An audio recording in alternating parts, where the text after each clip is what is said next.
I've spiraled, people are going to think all these judgmental things. It's just really difficult, to be honest. And do I regret not doing that?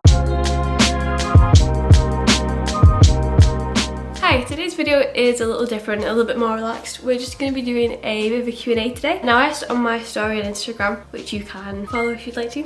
Thank you. If anyone had any questions, whether it was social media related or just general questions, and I got a good mixture of both, so let's just get started. Question 1. How did you find the confidence to talk about your body on social media? Right. That is a tricky one because I do promote a lot of body positivity and body confidence, but I don't really follow a lot of what I'm saying, which is terrible. And it's not that you shouldn't follow it, but I just struggle still with body confidence myself. If you saw behind the scenes, there's usually a lot of like crying and hating how I look and everything like that when it comes to taking pictures and stuff for Instagram. But despite my page being about social media and social media tips and stuff like that, I feel like body confidence is such a huge part of social media, and it's definitely something that I should be talking about as a social media manager. I think it's a huge thing to be discussing, and it's just really difficult, to be honest. And the idea behind it was that if I keep trying to fill people with this confidence, then hopefully it'll catch on, kind of like a fake it till you make it kind of thing. And it is working. I'm getting more confident as the days go on. And the really interesting thing about that is I'm kind of back to the size that I used to be nearly before I'd lost like 40, 60, 50 pounds, somewhere around that. And the weird thing is that I'm more confident now than I was back when I was my smallest weight. Now, I'm not saying that that's supposed to be shocking because like you need to be skinny to be confident. I'm just saying from my personal, what I thought if I'd lost loads of weight, I'd be really confident. I feel really good about myself. And I didn't even see a difference in the mirror. And now I know there's a difference. I acknowledge that. I'm not where I used to be, but I feel a lot better within myself. And I think that's really important. And I just want people to not let the way that they look dictate the way they act in life, which is still something I struggle with at the moment. I mean, I have a thing coming up in a couple of weeks that I'm like, oh my god, I can't go. I can't let people see me like this. People are going to think I've spiraled. People are going to think all these judgmental things. But why does it really matter what they think? Like, why? Like, really? Ask yourself, why? Like, who actually cares what they think? And you might say, okay, I care a lot, but why? Their opinion is their problem. That's not got anything to do with you. And I mean, I've spoken about this one question for too long, but people are going to judge no matter what you do. So I think just have fun doing it, basically. So to sum it up, I found the confidence by not having the confidence and posting about it until I did actually have the confidence, if that makes any sense. I have I say fake it till you make it quite a bit. I started using it like as a joke, but the message from this is basically, it's hard and I know it's hard. We're all different and we all have different problems and we all have different insecurities. And the thing is just to make sure you're acknowledging each other's insecurities and not disrespecting anyone regardless of shape, size, whatever it may be. Realising how special you are as an individual, because those differences that we have aren't supposed to be a negative thing. Like, the fact we are all different makes us all unique, and that's incredible. So just maybe play on that in your own mind and think, yeah, I'm no worse than anyone else out here on social media. So if it's something you're comfortable with, if you want to talk about it as well, then please do so, because I'm seeing more and more people talking about it and I really do think it's making a big difference.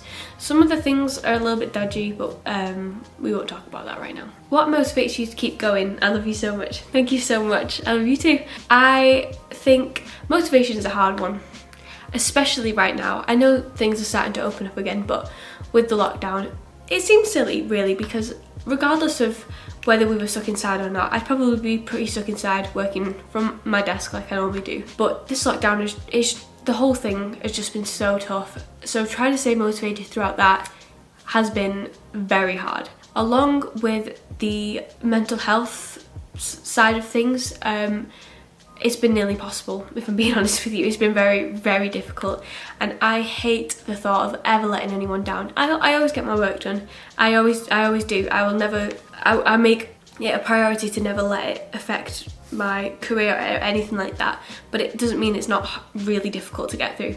In terms of staying motivated, this is a weird one, but I watch YouTube videos, whether it be people's morning routines, or the really productive ones at 6 in the morning, or whether it's people's a day in their work life, people working, people hustling, people just thriving, and that really motivates me. Like, it seems like such a silly thing. I think I've watched every single morning routine that there is on YouTube at this point, but that keeps me going. But you've got to remember that those morning routines and those things that people are putting out, that is content, which doesn't necessarily mean it's true. Maybe it is a day in their life, it's actually how it works, but all the positives that you see, that doesn't mean that there aren't any negatives going on behind the scenes. Maybe they don't want to show that, and that's completely fine. You don't have to be completely honest. I do try to be, because I think it helps me as well to be honest with people. But in terms of finding things that motivate you, got to remember that all the other people you see that are doing so well probably are also struggling in some aspect of their life too. Like, nobody's life is perfect. So if you're having a bad day, you're struggling with motivation, take some time off. The world is not going to fall apart if you don't do something right that second. Take a few hours away from everything. Maybe you don't have the luxury of being able to take off a whole day, and that's completely fine. Take a few hours to yourself, do the things that you love. I've really gotten into reading. My new thing that I look forward to every single morning is sitting on the balcony with the sun shining, reading a book, and that just sets my mood off. And I know not everyone's got a balcony, and me saying I have a balcony makes it sound like I'm like rich or something, but I'm really not. This accommodation that we managed to get was cheaper than like the student houses that we used to be in. So but yeah, disclaimer, it's just hard. It's hard to stay motivated, so don't be too hard on yourself. How are you doing, girl? I'm doing good, thank you. I'm having a good week actually. I've had a few bad weeks, but I am getting my life together, doing a lot of things that are helping me, like yoga, which I didn't think it'd be a thing, but just taking the 10 minutes to basically sit still. That's basically all I end up doing. It's really good. The reading, I've actually, hesitant to say this, I'm gonna say it anyway. I've signed up for therapy, so I'm just waiting for the call back. I did get a call back a few weeks ago, but something had gone wrong and they had to call me back another time, so I'm just waiting for that, which I've been very reluctant to do for many years now, but I think it'd be really good, because I can't keep putting off stuff like that when it can affect my career. Like, I've got to sort my priorities out really, so that's that. Yeah, we're good today, which is nice. Yeah, very, very productive, which is nice. Can we do a collab? I would love that, and I love you, and yes, we can. Hey, Editing Beth. Funnily enough, I have just come back from filming a collab with this person, who shall not be named until you see the video in 2 weeks, or maybe the weekly vlog where she might make an appearance next week. But yeah, it was very good, very juicy, that's all I'm gonna say, so I'll see you then. What do you recommend studying in college for social media management? I did music. I'm still doing music throughout my whole life in education to a point. In the UK, when you go to college, which is at 16, you can choose things to specialise in, and I've only studied music. Wow, I've only studied music for the past 5 years, which is actually insane to think. And this is a bad day for me to think about this, because I had a little bit of a moment this morning where I fell out of love with music a few years back now, and I've been doing this instead, but still wanted to get the degree, and music, I suppose, was always a strong point for me, so I was able to know that I'm going to do fine in my degree with my music skills, while also being able to get on with something else, because I always had the logic growing up is like, do something that you love rather than doing something you're told to do, and you'll do really well, which has kind of happened for me. Which I'm very grateful for, and I've worked hard, to be fair to myself. That's not to say that you shouldn't do something. I've seen so many really good courses, and like things like digital marketing would be a really good one, or even business studies. Do I regret not doing that?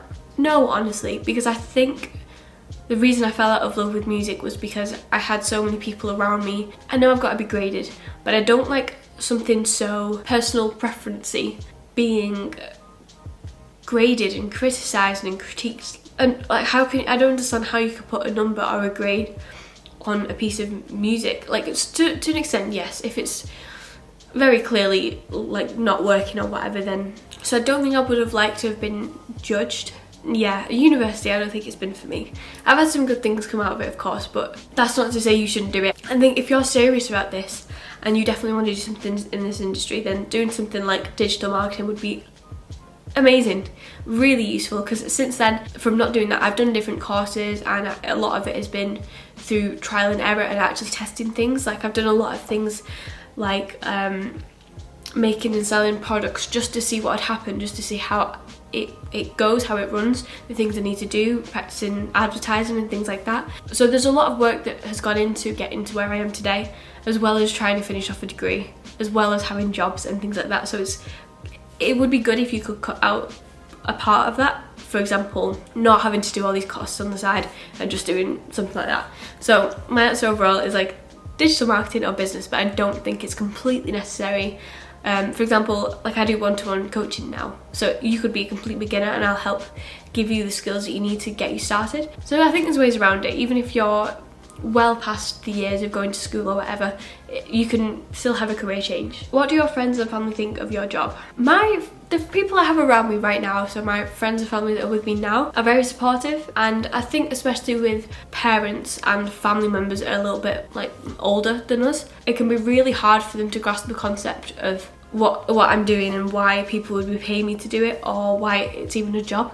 But the more they see what I do and I explain what I do, they do understand it a little bit more. Even my boyfriend, who's my age, didn't really understand it. And sometimes I think at the beginning I couldn't understand it, because I was like, but I'm only doing these few things. But the more it builds up and the more clients I take on and the more work that I'm doing, the fact it's a full-time job for me and I'm able to take that time out of other people's days and weeks to get on with the areas of their business that they love, like I understand a lot more now. So they've been very supportive, and my two best friends are so supportive of it. Every time I post anything, every time I take a picture and upload it or anything like that, they are so supportive and so proud, and I love that so much and it keeps me going. But there were some people in the start that weren't very supportive, and we're no longer friends, to be honest. That's how it's gone. I didn't cut them out because of this. It was kind of we grew apart just because we wanted different things. I've always been told I was like an old soul and maybe mature for my years, but I think this job and having to be so in control of my career, I think that's definitely separated me from a lot of people my age, I think. Why is your boyfriend never in your videos? Just curious. He's quite, I don't know if I'd say camera shy, but he doesn't like being in front of the camera that much. He's in a few things and we take pictures together and stuff, but I also want to avoid, I'm not a very like PDA kind of person or anything like that. No. But I'm not against people that do that. You could do whatever you want with your channels or your pages or whatever it may be, but yeah, I think it's just nice to have a part of life that isn't all over social media, because obviously everything I do is on social media now. Things I do in the day, my work life, elements of my personal life, everything like that. So it's nice to have something that's kind of just for me. There's another question asking if we've broken up because I've not posted about him in a while. We're all fine, I promise. Do you recommend buying followers so I can work with brands? Absolutely not. If you buy followers and you've got a huge number of followers but obviously not many likes or anything like that, because the followers aren't real, it's just a number that you're paying for. Some brands will see the followers and be like, oh great, we could work with her.